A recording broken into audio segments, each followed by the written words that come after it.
എന്റെ സഹോദരിമാരോട് എനിക്ക് പറയാനുള്ളത് ഒരേ ഒരു കാര്യം, നിങ്ങൾ വെളിച്ചമായി മാറുക എന്നാണ്. അൽ ജന്നത്തു തഹ്ത മിൻ അഖ്ദാമി ഉമ്മഹാത്തിക്കും, നിങ്ങളുടെ മാതാവിന്റെ കാലിൻ ചുവട്ടിലാണ് സ്വർഗമെന്ന് പ്രവാചക തിരുമേനി സല്ലല്ലാഹു അലൈഹി വസല്ലം പറഞ്ഞിട്ടുണ്ട്.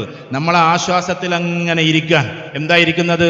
എൻ്റെ കാലിന്റെ ചോട്ടിൽ തന്നെയാണ് സ്വർഗം. കുട്ടികളെ മര്യാദക്ക് എന്നെ അന്വേഷിച്ചിട്ട് ആലോചിച്ചിട്ട് എന്നോട് നല്ല രീതിയിലൊക്കെ നിന്നോളി. ഇതാ നമ്മൾ അതിനെപ്പറ്റി ആലോചിച്ചത്. പക്ഷേ ഇമാം അബൂ ഹാമിദ് അൽ ഗസ്സാലി റഹ്മത്തുള്ളാഹി അലൈഹി അതിനൊരു തിരുവാക്കുകൂടി പറയുന്നുണ്ട്.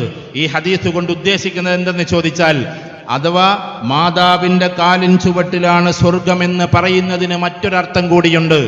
മക്കളുടെ മുകളിൽ സ്വർഗമായി നിന്നു കൊടുക്കണേ മാതാക്കളെ എന്നാണ് അതിന്റെ അർത്ഥം. അല്ലാതെ തോന്നിയ മാതിരി ജീവിക്കുന്ന എല്ലാ ഉമ്മമാരുടെയും കാലിൻ ചോട്ടിൽ സ്വർഗമുണ്ട് എന്നല്ല.